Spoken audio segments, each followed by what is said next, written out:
What's up? This is Rebel Radio. What up? What up? This is DJ Newmark. This is Peanut Butter Wolf. It's your boy. It's okay. Keep checking out Rebel Radio. Rebel Radio. This is Rebel Radio. We're in the place right here. Rebel Radio is going down. Did you say Rebel Radio? Oh, wait. Let's do it again.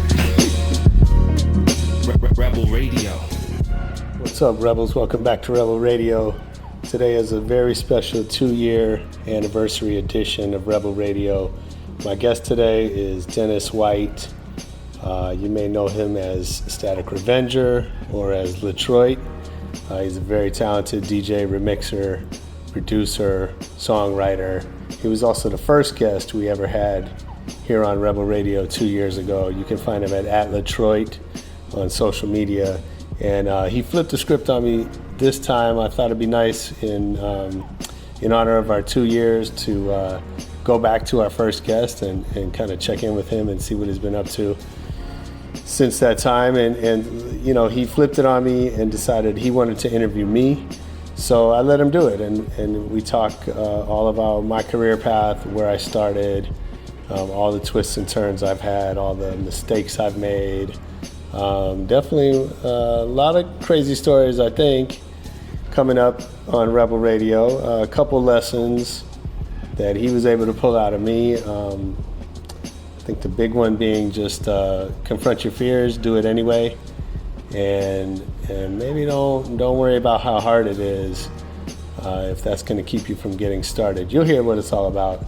Let's get into it right after our EDM.com track of the week.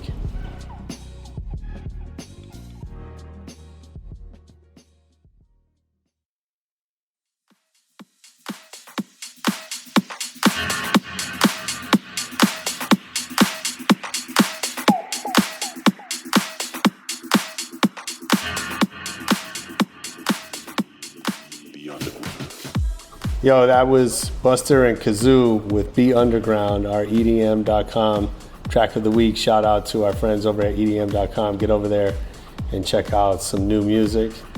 And let's get into the interview with me and Dennis White.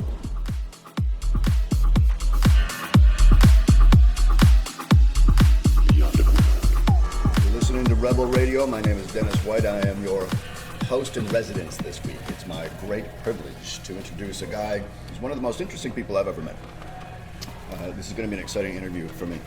I met this guy in 2000. I had moved to Los Angeles from Detroit and flown to Dublin, Ireland to speak at the Red Bull Music Academy 2 days later. I met this guy. He was from Los Angeles, peripherally in sort of like print and media and entertainment. Just got along really well. Ended up being one of my lifelong best friends. Josh Levine, as it turns out. Hey. Josh Levine, welcome to Rebel Radio. Hey, thanks for having me. So you didn't even know we were going to do this. You just made the mistake of leaving your tape recorder out, and I just picked it up, and now you're going to talk to me. I have a strong feeling I'll regret this. Yeah, well, I have no doubt that you will. So Josh Levine, in my estimation, is always quietly the most interesting dude in the room, the most well-informed, and he's just a really unique history to Josh's career. UCLA graduate in 1993, major in linguistics and psychology, whatever linguistics might be. Interned for Motown during that period of time, and the Daily Bruin, which is the UCLA paper. What were you doing at the Daily Bruin? I was the hip-hop, or the rap music critic. Really? Yeah. So you call yourself saying you're the hip-hop, but you're the rap music critic. So just talk real quick about the difference, particularly at that time. Like, what would have been the defining difference between? Well, they didn't have hip-hop yet. I mean, that's not really true, but it wasn't common to call rap hip-hop yet at that time. Okay, and so what sort of beat were you covering? What were the artists being covered at that time? And was it more Los Angeles-centric, or was it more to do with what was happening in the States at the time? You know, I forget what made me think I wanted to do that or could do that. But I was interning at Motown, which was just like a fluke. Like I thought I was going to go and be so originally I thought I was going to be a stockbroker. At Motown? Interesting position. Because I really liked that movie Wall Street. Which character in particular? Well, I thought, except for the prison part, it was like pretty awesome life. Daryl Hannah and whatnot. So I was like, yeah, I'll do that. So I go to UCLA, and of course, they don't have a program to help you become a stockbroker. They don't have a program to help you meet Daryl Hannah? No, but Heather Graham was going to UCLA when I got there, which was it was a high point in my young life to see her walking around on campus. Sweet. Heather Graham's dope. So anyway, that fell apart pretty quickly, as you can imagine. And then the next plan, because I was living with athletes in the dorms, football players, and got to be friends with a lot of guys on the team, and the basketball guys lived underneath us, and so I was kind of hanging out in that scene, and then I thought, well, I'll be a sports agent because I know all these athletes, and now I didn't really think about the fact that by the time I went to law school, and all these guys' careers would have been over, and so knowing them didn't actually help me. But I didn't go too far down that road. It was just kind of like a thought that maybe that's what I'll do. So, and then anyway, one day somebody walked in to my dorm to visit my roommate and said, oh, a friend of mine's looking for an intern at Motown Records. And I was like, I didn't know what intern was, and I didn't know what a record label did, other than, I had a lot of records and I knew they had labels in the center, and I just didn't know anything about that. You get I say this on the show over and over, before the internet, we just didn't know anything. We had such limited access to information. I wasn't going to go spend an afternoon in the library flipping through the card catalog to find out what a record label does. It just doesn't, either some idiot friend of yours told you something that probably wasn't true, or you just didn't know it. Right. So I didn't know. So I was like, why do I want to do that? And she's like, well, you get free CDs. And okay. So I go in there to interview for the job. I'm totally not, I was just whatever. And these guys are really telling me how I'm at the, this is giving me entree to this whole world, that there's tens of thousands of people that would die to be in my seat. And I just didn't care. And so, anyway, long answer to your question, I got really excited about music through that as a career. And then for some reason I decided I should write for the newspaper. And I think because I could get into free shows in addition to the free CDs. And so I walked into the paper and I found the arts and entertainment editor, and I just told her I want to write for the paper. And she's like, she writes down this class that you're supposed to take. And I said, no, I don't, that's not why I'm here. I want to write for the paper. And she's like, all right, well, show me some clips. And of course, I didn't know what clips are. What would a clip be back then? Clips are articles that you previously clipping of articles, right? Okay. Right. Yeah, literally, you clip it out and put it to it. So I was like, well, I haven't written anything because you haven't hired me. And so finally, she got tired of talking to me. So she's like, just go write something and bring it in. I'm beginning to understand that feeling. It's gotten me a lot of where I've gotten in my life. So I went to a Cypress Hill show that night, who were signed to Columbia, but the album hadn't come out yet. So they were a big local act at the time. And I wrote a review of the show, and she thought it was good enough, so she published it, and I became the guy. And I say that because in 1991, the entire staff was worried about Soundgarden and Nirvana and all this rock and roll stuff that was happening. None of them knew anything about rap except for Public Enemy and Beastie Boys and Run DMC.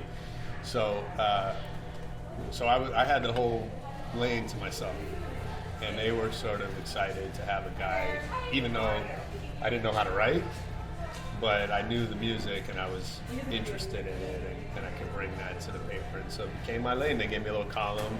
I could write whatever I wanted, and I did a ton of interviews and all that. It was a great way to start a career.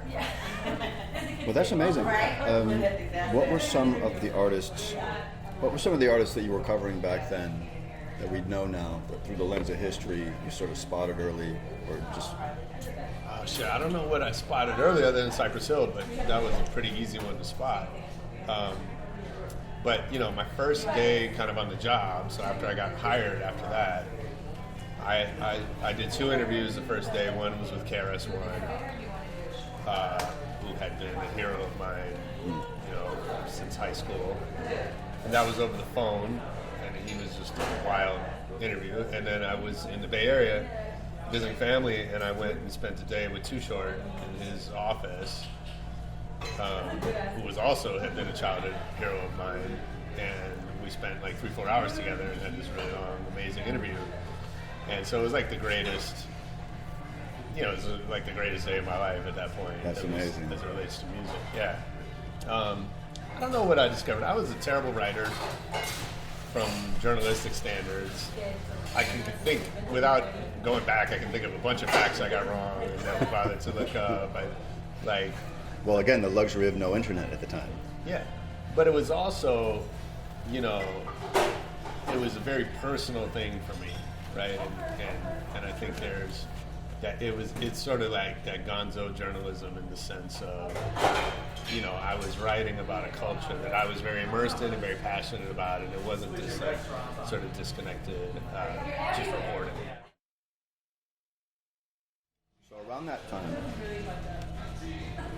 you got into hip-hop management a little bit.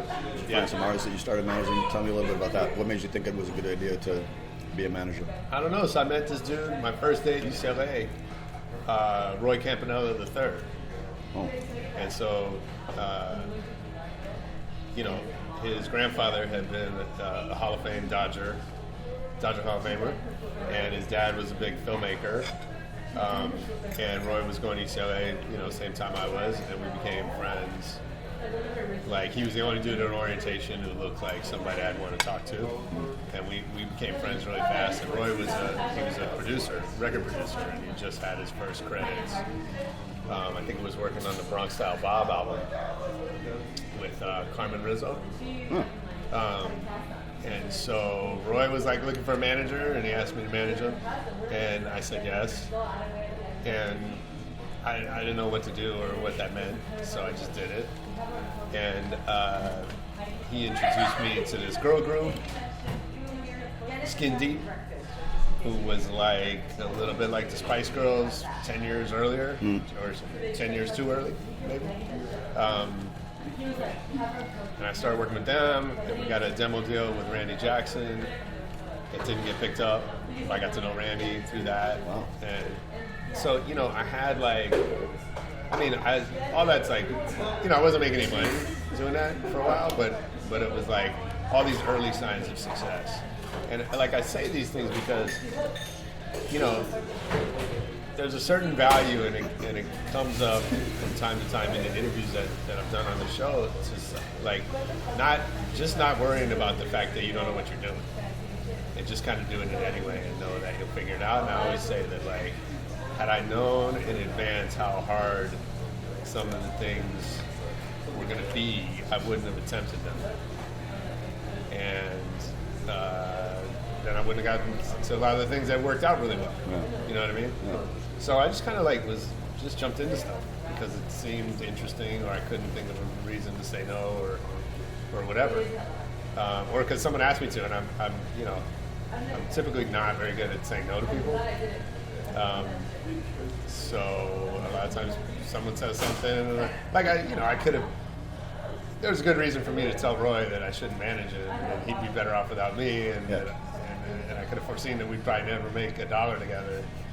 But he asked in a nice way, and he seemed like a cool dude, and like it just was like the thing to do. Yeah. So I don't regret it by any means, but that's just kind of my personality. So I finally got an act signed to Atlantic, this guy named Bosco, who was kind of like a G-Funk producer, rapper, sort of set to be like the next Warren G.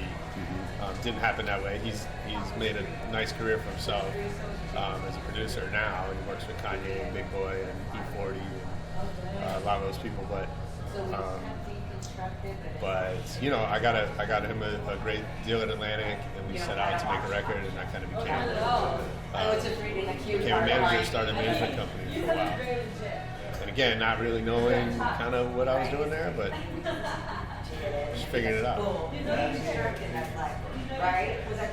Then you went to Herb Magazine, would have been your first actual job? Yeah, so after the Bruin, I started writing for a bunch of magazines because there was this whole generation of rap magazines starting out. Right? Herb magazine at the time was sort of the preeminent, street culture, underground culture magazine that was sort of aimed in particular to music and more hip hop and dance music eventually. Yeah. So what were you doing there? So I got a job with them as associate editor, and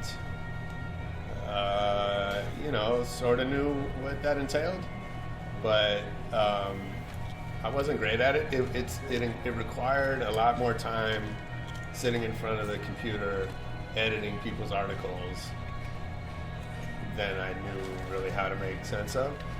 So I did that for a while.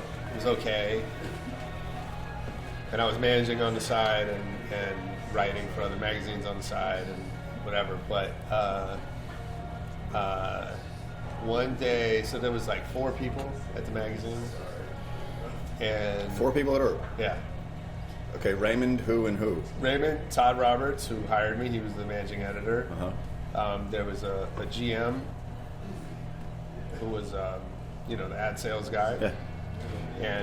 And me. That's amazing. And then, and this is after like Jason Bentley had been there and left like the week I started. Really? And Jeff Chang, who's now become a prominent author, like he was there and left right before me. So they had this great, there were a few other like prominent people involved, but in terms of like the staff at that time, it was really a skeleton crew. And so we're sitting there one day, and I found out that the GM had quit, and so now we're down to 3.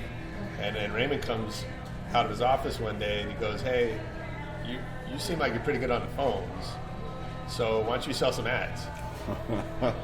and he hands me a stack of those messages while you were out. Yeah. Things that we used to write on. Yeah. And he's like, "Call these people and see if they want to advertise." And again, I could have said, "Hey, I don't know how to sell ads, and you shouldn't trust your revenue to some kid who doesn't know what he's doing," and whatever. But that didn't occur to me. So I just said, "Okay." Start calling people, and it was a little bit like, if you remember that Seinfeld where George starts selling computers for his dad out of the garage. He's like, "You want to buy a computer?" "No." "Okay." So did you have one of those bells though when you sold one? Lloyd Braun was my foil. So I just started selling some ads, and not very well, but kind of doing my thing and figuring it out. And I think, the big thing I got from that was just learning how to talk to people about what it is we did, because, again, I would call and had this, like, scripted, like, description of what Herb is, and it's about hip-hop and that, and people would literally say, "Well, what's hip-hop?" And you'd say, "Oh, it's rap music." And so, those subtleties, but just kind of figuring out how to approach people and engage them in conversation and all that stuff. Then people would, that's really interesting to me, because I know you pretty well, and I ask you often, like, you'll have a story about, "Hey, I just flew to fucking Dusseldorf and met the president of whatever the hell it was I wanted to talk to." I'm always astounded by it.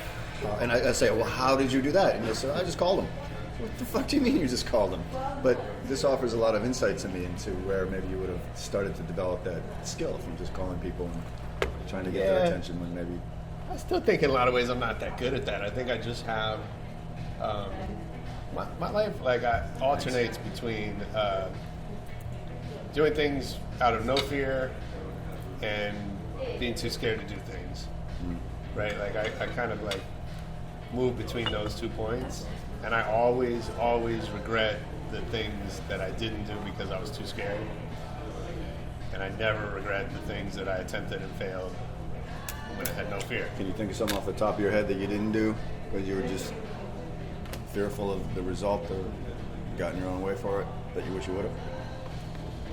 Oh, shit.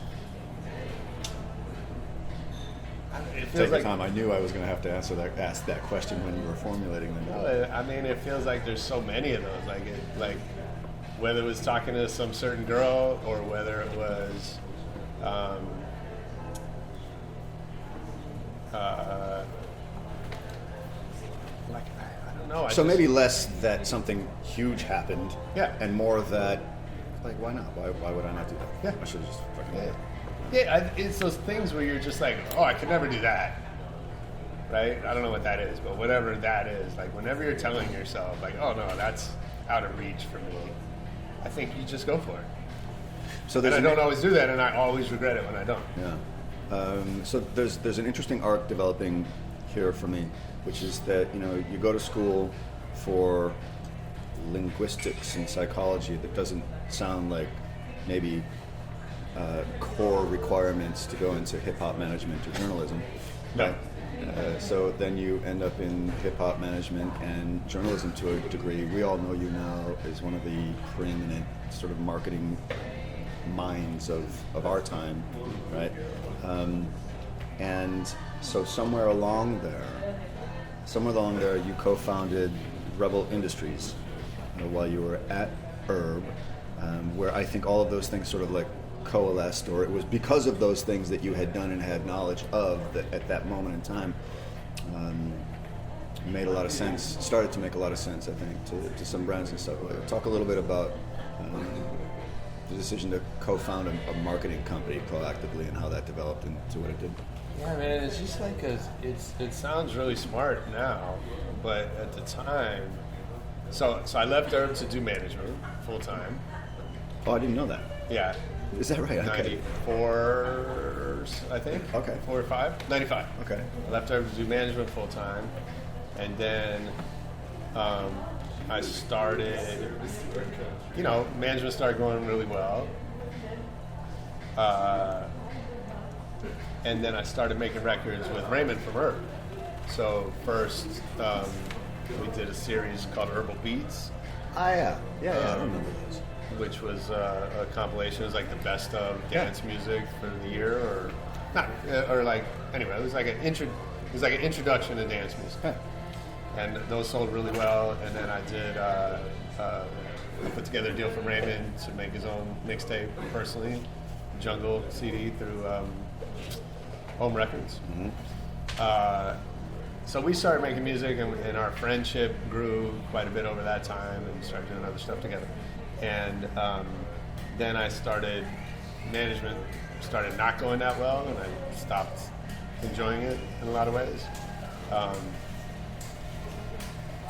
And I think a lot of the stuff that I didn't know that I was sort of figuring out kind of started getting in the way. And so I knew that management wasn't going to be the thing for me anymore. And so, you know, I was kind of trying to figure out that next move. And I pitched Raymond on the idea that we should start a street team company together. That because I had done, you know, I had worked with a lot of street teams as a manager and kind of had a sense of how to run that and how to make it work. And at the time that was a business. And he had this great property that, you know, thousands of people all over the country were really attracted to. So my pitch over breakfast was like, yeah. So my pitch was like, let me build a street team for the magazine. We'll promote the magazine, and then you can sell your advertisers the right to use our street team as well. And that'll just be an easy decision for you know, your labels and whoever else. That's a great idea. Yeah, I mean, it's kind of a no-brainer. Like that wasn't like a big. It was a big idea in hindsight, but at the time it was just like, yeah, that seems easy. Like it seemed, you know. What I mean? Yeah. So we just did that, and we had 20 label clients the first year, and worked a couple big records, did a little streetwear stuff, and a couple movies, and it was just kind of like we weren't doing anything huge, but it was just working. And we were just kind of like finding our way, and then Toyota came and found us. Yeah, my introduction to Rebel was right around the time that Toyota found you and asked you to help sort of bring a new youth aiming automotive brand Yeah. that was called Scion. Yeah. Wait, was it called Scion at the time that they reached out to you? No, at the time they didn't have a brand, and they didn't know yet that they were going to start a new brand. They just knew that they couldn't figure out youth on their own, and that they needed somebody that understood the market and the culture and the people. And that worked. That relationship worked really well for a couple reasons. One, because neither of us were in a hurry, right? And that's a big lesson for me. That and Raymond and I at the time would have some arguments about like why you're spending so much time talking to these Scion people and they're not spending any money, which is, you know, his point was really well taken. And I just kind of was like, I just feel there's something here, and I'm gonna chase it as long as it takes. It took 8 months to get any money out of them, and all the other companies that they were talking to at the time just dropped off because who has 8 months to land a piece of their business? Yeah. And by the way, there's been a lot of other people I've chased for 8 months that haven't turned into anything, so it's not always the right answer. But also it was because what they wanted from us was very specific to what we were really good at, right? And I remember going into a meeting early on, and I had some salesman talk that I was telling them about how I'm going to help them sell cars, and they were like, "Let me just stop you." And they're like, "We're Toyota. We don't need your help to sell cars." Right? What we need is somebody that understands youth and can connect us and make that work. And so, you know, that focus and that like real honesty on both sides about what we can expect from each other was like super valuable. Wow, yeah. I think not enough relationships I spoke on a panel recently with a bunch of agencies like mine who were all talking about how the things that they do to generate sales, and I was like, I don't generate sales. And they all were like, shut up, you're fucking this up for the rest of us. I said, what we do doesn't generate sales. What we do creates interest, it gets people's attention. And without attention, you can't get sales, but they're not the same thing. Yeah, that's... And so, but you know, clients are under such pressure to generate sales that they need to believe whatever someone tells them is going to help them in that way. And so, you know, I mean, I'm kind of off on a tangent, but like it becomes this relationship where we're set up to not tell each other the truth, and that's really dangerous. So with Scion, I was able to not do that, and we worked with them for 6 years, and we were able to, like, you know, for me, what was so exciting about that was that we were able to do some really add a lot of value to the culture that we were part of, to put a lot of amazing, passionate people on payroll in different ways, like including yourself, to make the things that they love to make and are good at making and that consumers wanted from them. And so, you know, when I look back at that, I mean, you know, so Scion shut down, I think, last year. They're still making the cars, but not under the Scion brand, and it was a little bittersweet to see that happen. But I had like this incredible sort of reunion on Facebook with dozens of the people that we worked with, and a couple of them got married to each other, and some of them started businesses together or made records together, did all these cool things that like were facilitated by Scion. Yeah. So what you guys had done, and having been the beneficiary of it myself, was to create, you know, a culture and a relevance, a social relevance for a lot of us that we didn't have at the time, right? Yeah. So you had people that had these random skill sets, whatever the hell were, and then you found a way to create these initiatives that Scion would sponsor all of us doing either whatever it was or something that was tangential to whatever it was, but still interesting and beneficial. And that was definitely, I am sure, it was one of the greatest career and cultural rides of a lot of our lives. A lot of us. You know? Yeah. It brought up a lot of people. And like in my introduction to street culture graffiti. I discovered David Cho by interviewing him for you when I was not an interviewer, but just being thrown into that kind of stuff, being thrown into Art Basel and discovering all. Yeah. And you guys you brought a lot of us into these situations that we would never have ordinarily been in. So, thanks, man. No, that was awesome. So then, as the evolution of what I'm calling the Rebel group of companies, right? So from Rebel. That sounds official as fuck. Yeah, no, I just took a second to come up with it. So from Rebel Organization to Rebel Industries, right? Talk a little bit about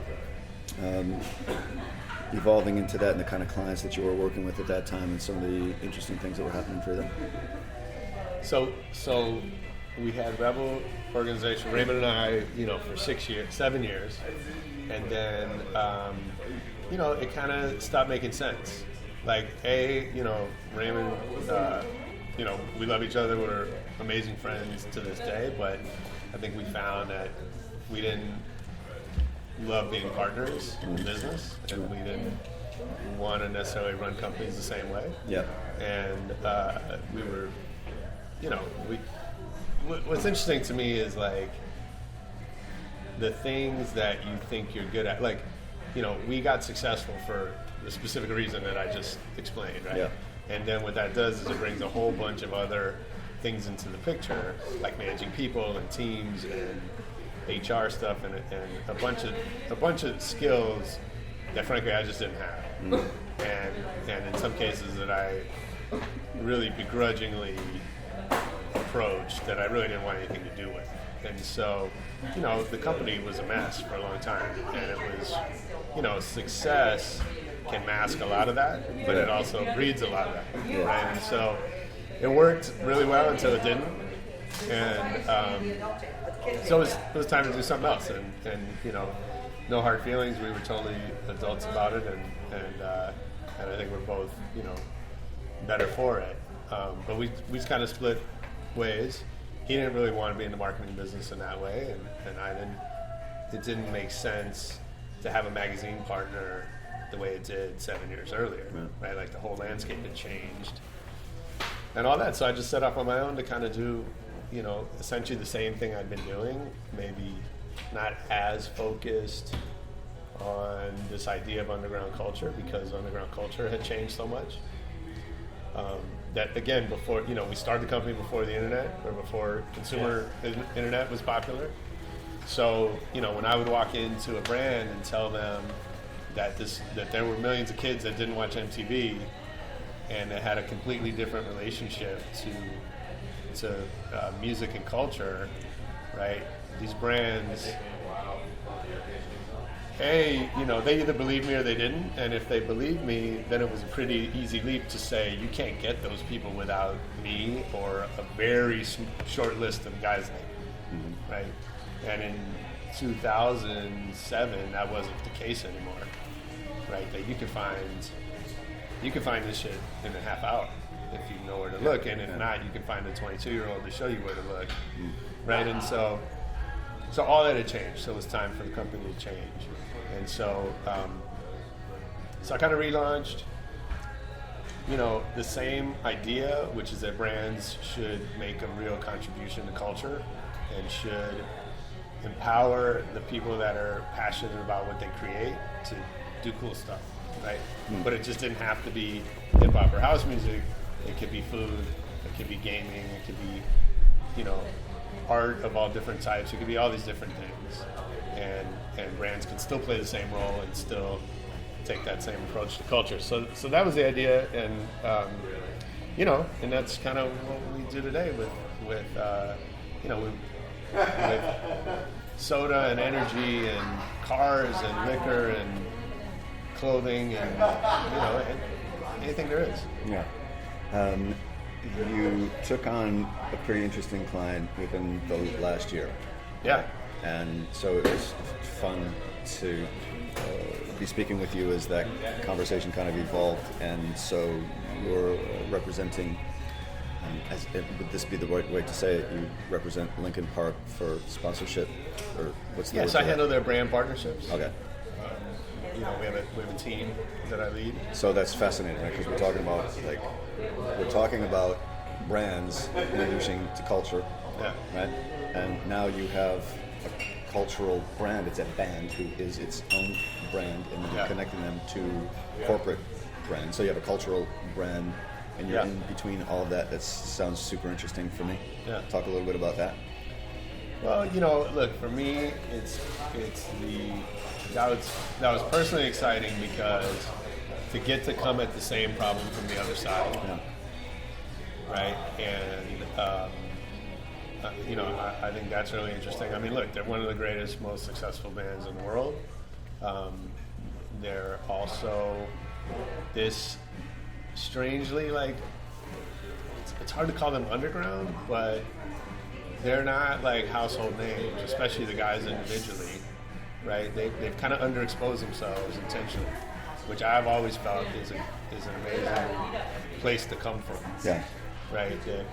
Especially in this era where overexposure is the norm, right? And so the big pop stars of today are just everywhere in front of us at all times, right? And these guys are kind of the opposite. And they have a really cool approach to their business and their lives, and they the best thing I can say about them is they're 6 guys who have continued to make music that they love and their fans love, and most importantly they're still friends, and they work together after 20 years, which is it's almost unheard of, right? That usually bands or any partnerships, but especially bands, right?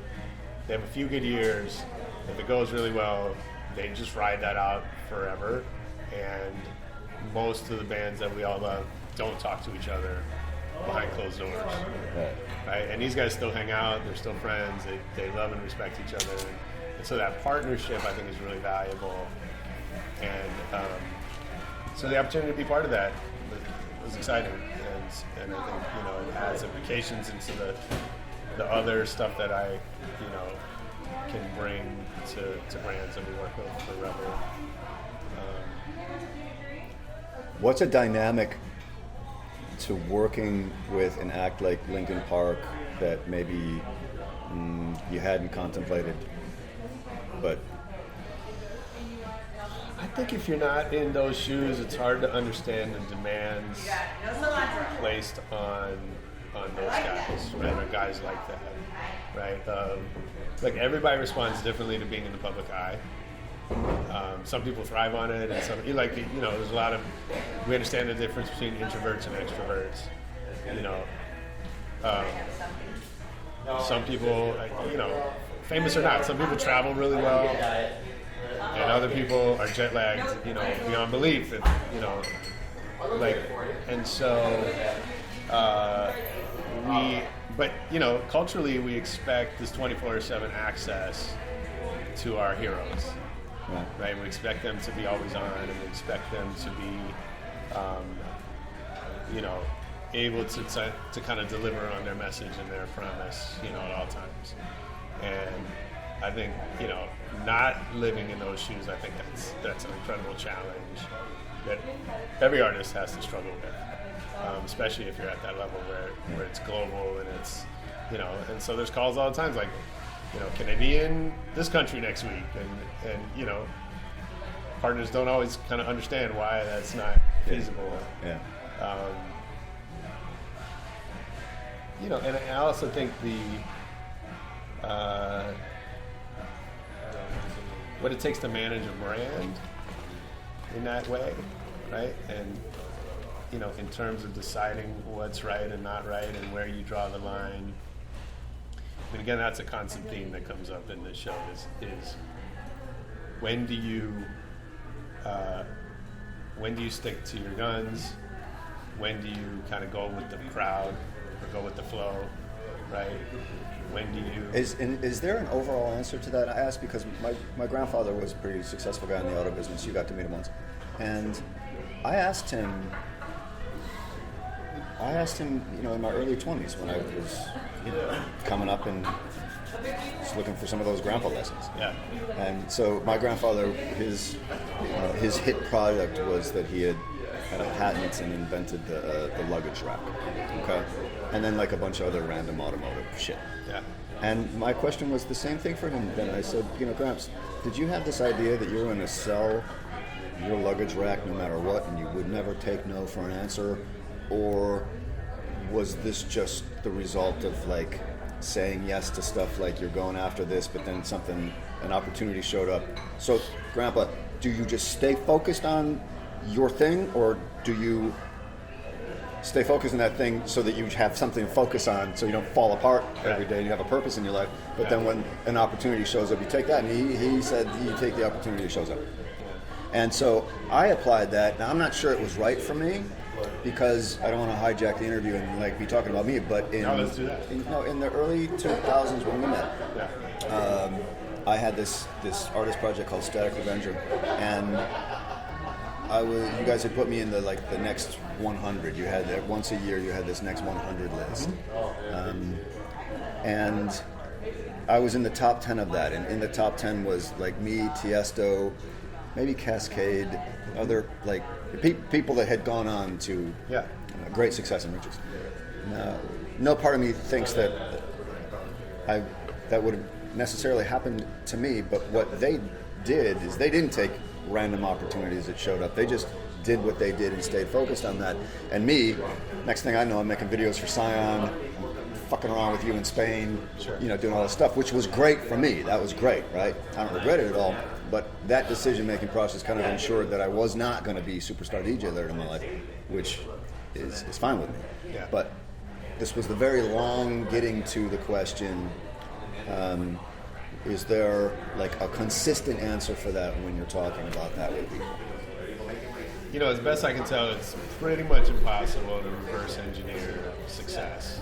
Really? And that's a discredit to this show, which is supposed to be about how successful people do what they do. I'm out of here. I'm going to the pool.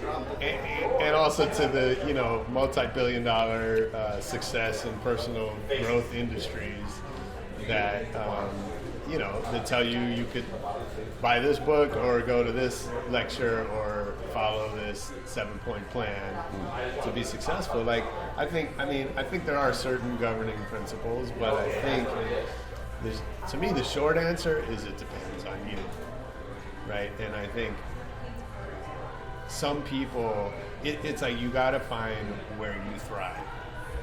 And like Richard Branson's a good example. I don't know if he just took every opportunity that came to him, but if you listen and follow what he's gone through, there's been a lot of serendipity. The interview that you turned me on to, How I Built This. How I Built This was a great interview with him. Great show, great interview with him, and it really paints a picture of a guy who kind of had some cool ideas, but was out for adventure. Yeah. Right? And he, to some extent, he let things take him where they did. And it's worked out really well for him. And not all the companies that he's been involved with have thrived, but a lot of them have. And another Virgin Cola, please. You know what I mean? Like, yeah. And then there's people, and then Elon Musk is the exact opposite of that, right? And I think I've never met either one of those guys, but I have a feeling if you spent time in a room with them, you would see they're completely different kinds of people, and so what works for them is not going to be the same. Yeah. So I think it's impossible to write this universal rule of success in that way, but it's really, the lesson I take from that is get to know yourself, right? And get to pay really close attention to whether this decision is going to suit you or not, right? Mm-hmm. And I'm finding that's true in everything, right? Like I spend way more time looking at diets and health regimens and all that shit than I probably should, and I realize that like it's different for everybody, right? And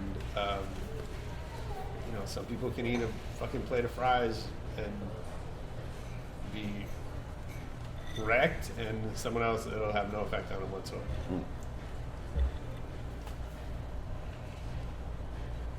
Does that help? You're listening to Rebel Radio, Palm Springs edition. I'm your host in residence, Dennis White.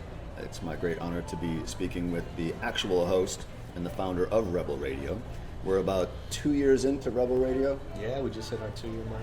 2-year mark. 100 And something episodes. you and I were talking a few weeks ago about you were wondering like who'd interview next, who would be a good interview. It's pretty quick to point out you would definitely be the best interview on your show. Oh, well, you're wrong about that. Well, so far, but we got a little time left. But anyway, so it's great fun to do this. So talk a little bit about that. What made you want to start a podcast? Two things I'm most impressed about the podcast. First of all, it's really good.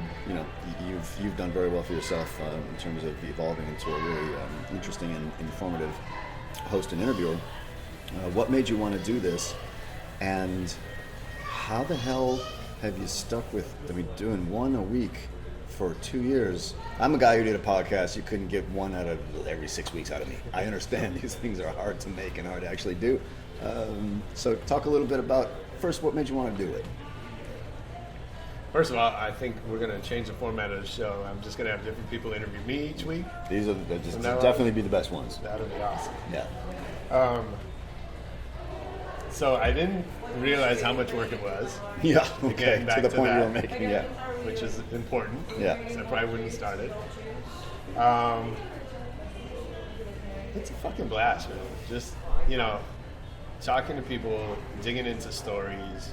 We had a good. You were the first guest, which was a great move on my part because you were willing, first of all, to be my kind of guinea pig, but also because we know each other a long time. We're close friends, but it illustrated for me even like how much there is that I don't know about my friends and people that I know a lot about, right? And so that's been part of this journey, is to get to think like an interviewer about your friends, because you don't interview your friends.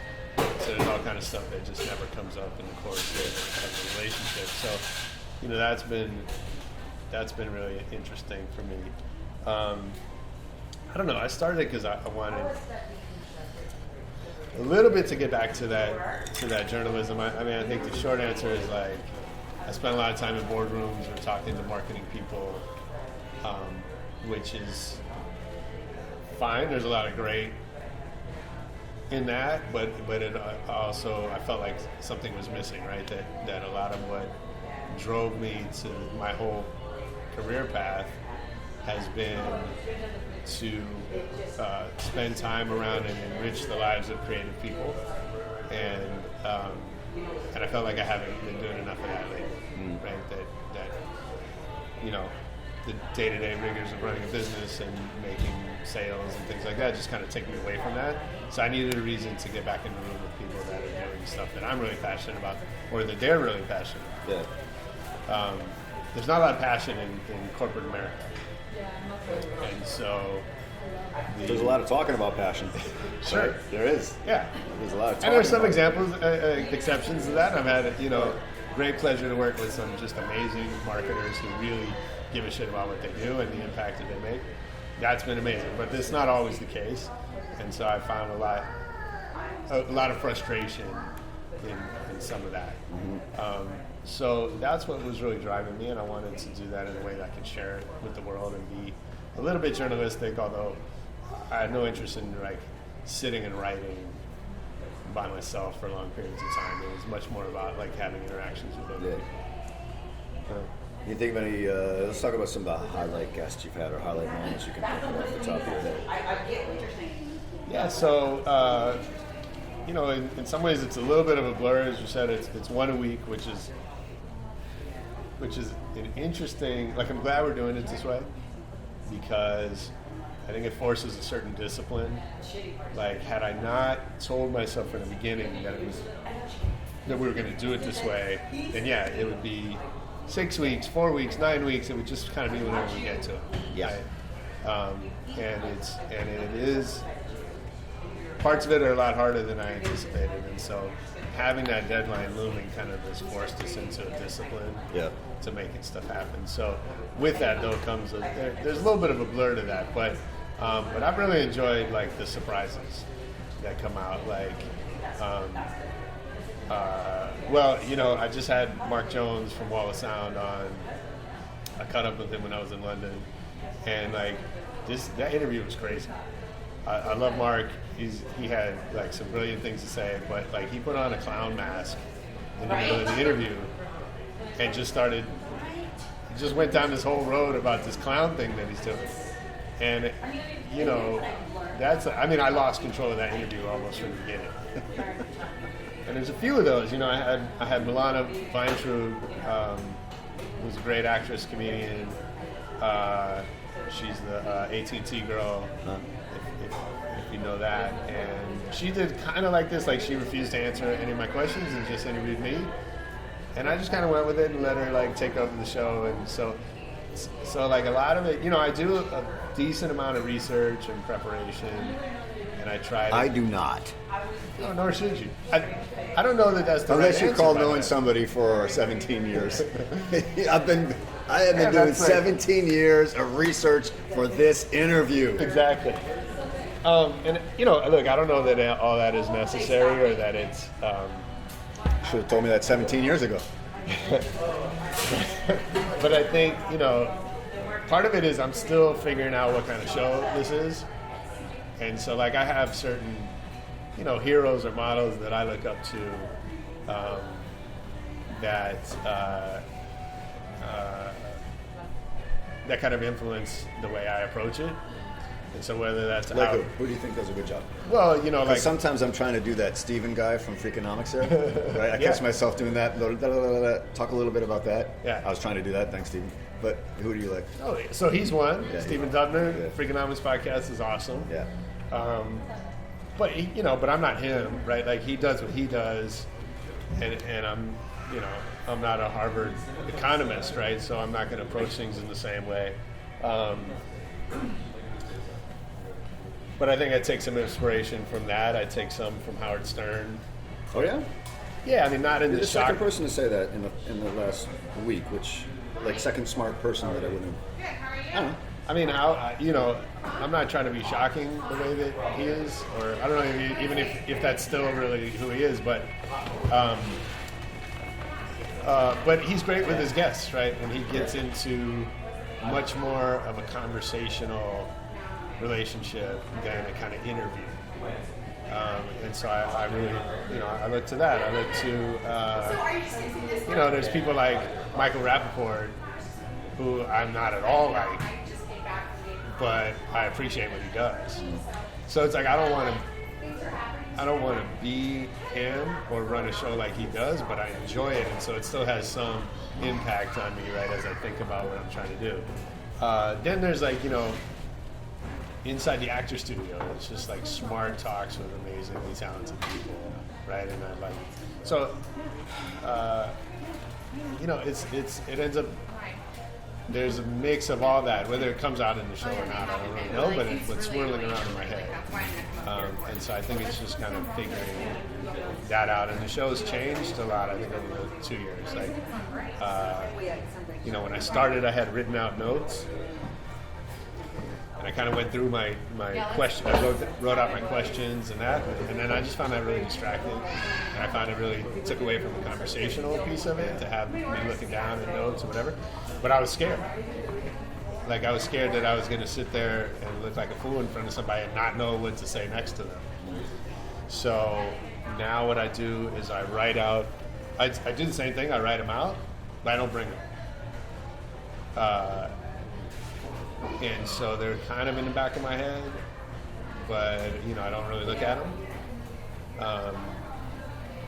And then I think I've also found certain questions that work really well or other questions that don't work well at all, and so I've stopped using some and added some, and that sort of thing. That's amazing. I've enjoyed sitting with you here in El Jefe Tequila Bar at the Cigar on Palm Springs. Hell yeah, it's a great place for it. Approximately the second anniversary of Yeah. the show. Let's do it again in 2 years. I'll give you 2 years to work on some more questions. No, I'll interview you in 2 years. I look forward to that. But anyway, listen, congratulations on everything on the show. Wait, I want to ask you a couple questions first. All right. I do a lightning round now, which I wasn't doing first time you were on.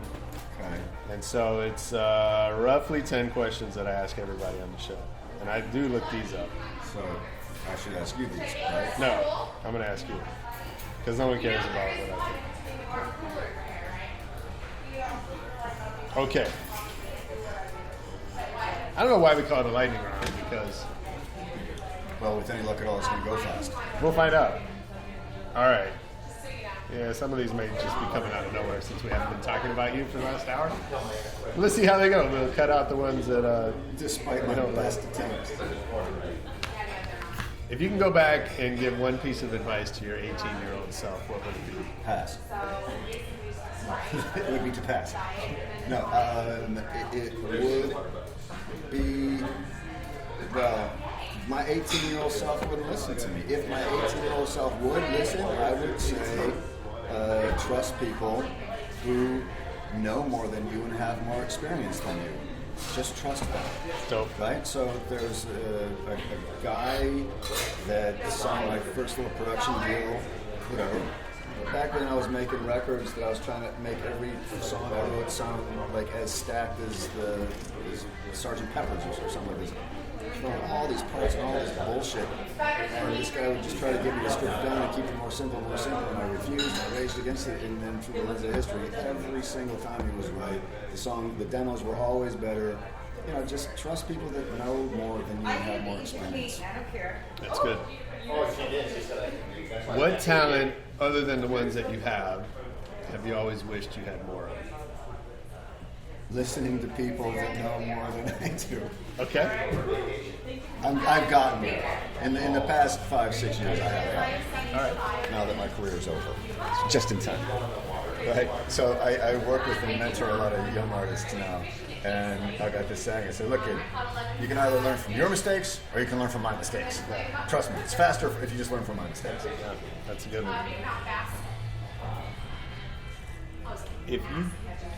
If you could choose another career outside of music and know that you would not fail, what would you do? Oh, well, advertising or like some chef culinary sort of thing. Yeah. Nice. I love advertising, but just as like as a heckler. I'm not really in advertising. But if I see a shitty billboard, I mean, my poor girlfriend has to listen to me. I'm talking about the fact that I like advertising a lot, and I said if I drive past a shitty billboard that I think they're getting wrong, my poor girlfriend has to listen to me yell about that for like 30 minutes about why it sucks. Like the one in Studio C. Kristen gets the same thing. I really. It's like a game we play. Against her will. I love advertising. I love the concept, the idea that you've got to get a lot of shit across that quickly, right? And there's an art to that. And I also love the short form of 30-second spots where you gotta get people to like maybe feel a certain way. You want to feel a certain way and know a certain thing about what you're trying to say. I'm astounded by how many people get that wrong.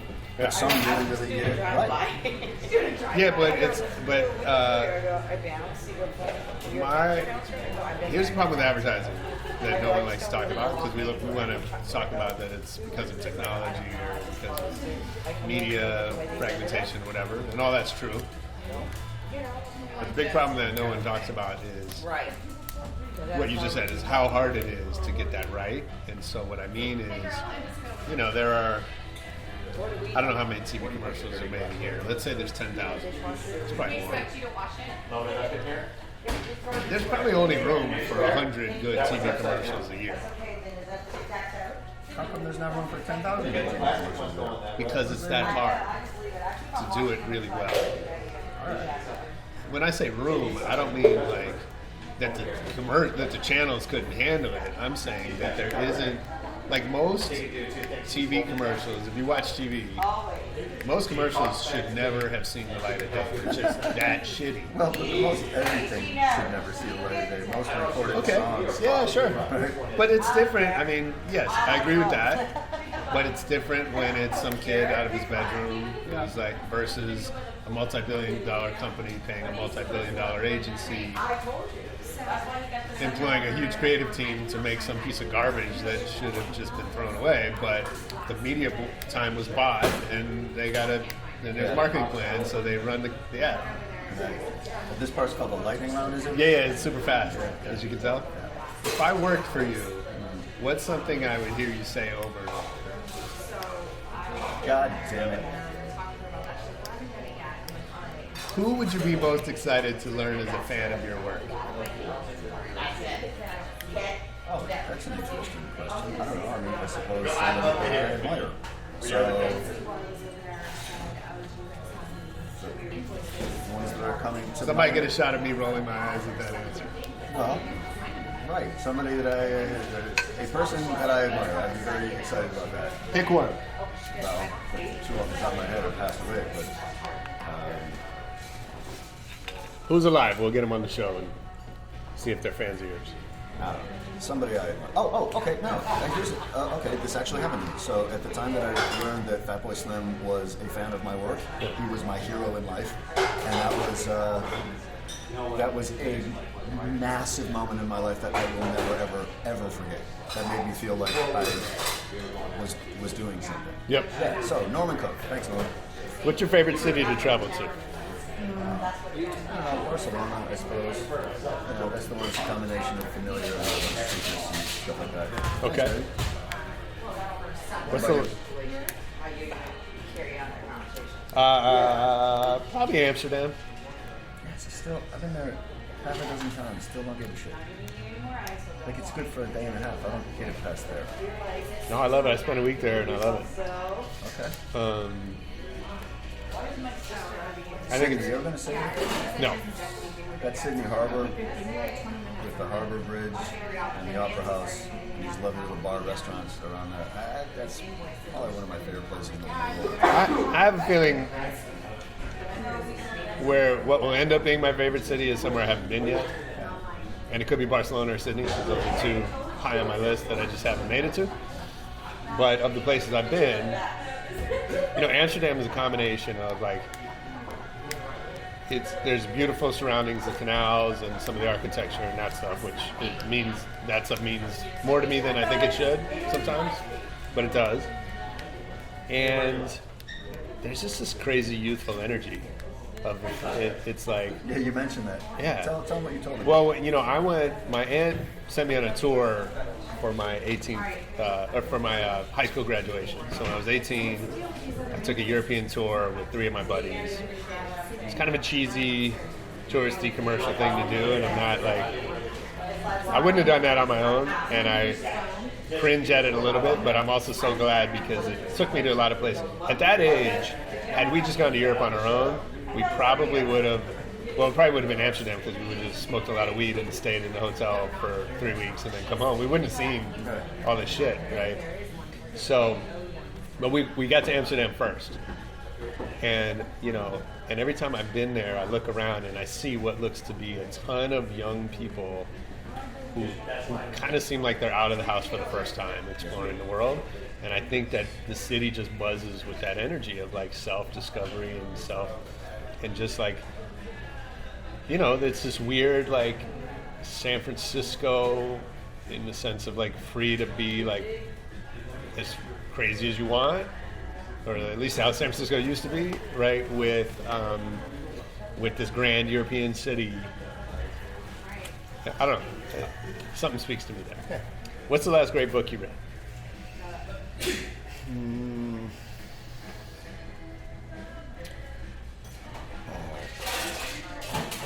Carl Hyson is a writer from Miami, a contemporary Dave Barry, sort of like a smart, cross between crime novelist and humorist kind of guy. And a lot of his stories take place in the Keys, and I'm familiar with the Florida Keys, so it's super fun for me to read this. So, Bad Monkey. I think, Cool. was I'm going to read that, because I've seen his name a lot, and I've never read one of his books. They're super fun. Oh, that's cool.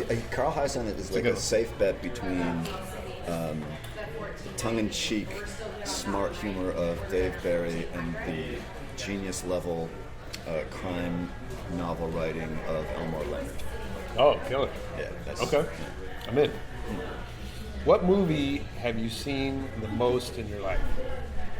I was thinking about this actually recently, because I'll see a movie that I like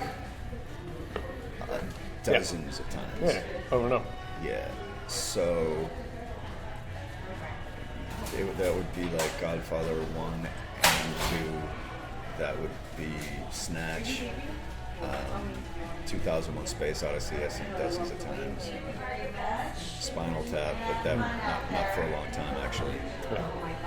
But those movies, it occurred to me recently because I'll just think I'll watch movies the way some people will just listen to like a song they like. Yeah. I want to hear this song right now. Yeah. And there's scenes I've been thinking about recently, the Hyman Roth and Michael scenes at the top of the hotel. I was just thinking about those. I'm like, yeah, I want to see that now. Yeah. So anyway, what about you? Those are good. For me, the ones, Godfather 1 and 2 are big, but for me, the ones I've seen the most are not movies that I. We'll be on just a little bit. Yeah. They're not the ones I seek out and start from the beginning to end. They're the ones that I'm flipping through channels and I see it and I just jump in. Really? Yeah, like Plane, Trains, and Automobiles, or Fletch, or Spies Like Us, or any of the Mel Brooks, like Blazing Saddles. Like, I've seen that movie, you know. Did I see Mel Brooks with you, or did I only wish that you came to see Mel Brooks with me? Oh, you were out No, of town. I didn't go. You couldn't? Something, okay. Right. But, like, I've seen Blazing Saddles. We saw Don Rickles. Yeah. But, like, in its entirety, I've probably seen it a couple dozen times, but I've seen parts of it, like, 100 times, you know, because it's just on, and you're like, all right, I'll give it, you know, a minute, whatever. Who's your favorite DJ of all time?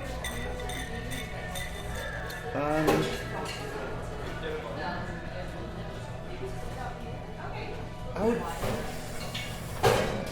Man, that's. Can I just talk about some good DJ sets? Yeah. Like, you know, Fatboy Slim for sure. Where? What was the set? Oh, I've just seen him so many times that each time I see him, he's doing something really clever and unique that is his own voice that speaks to any generation of fan. The last one I saw was Sarah Harrington at Coachella a few years ago. So what I love about guys like him is, like, I'm not a huge fan of his music. I like it. I always was. Yeah, I like it, but it's not like, that's not my music, Right. first and foremost, right?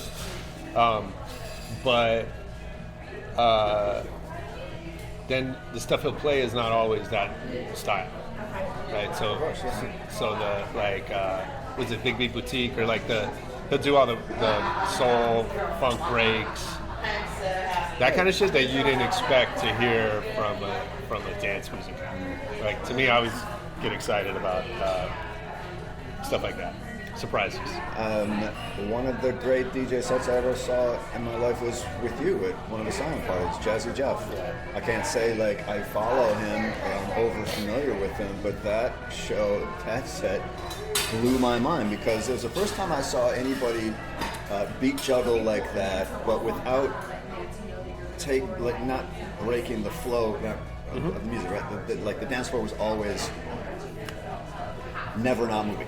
And everything he was doing was to enhance that. And anytime I've seen turntablism, which I love, it's really honestly, I think, my favorite form of perform music because it's a mystery. I don't understand how that could possibly happen. It's like black magic to me.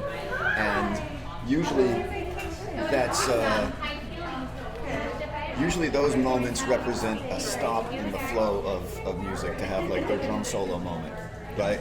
So that's why that was such a big set for me. And I don't know, those are a couple off the top. Those are good. Thanks for bearing with my lightning round. Oh, hey, yeah, that was fast.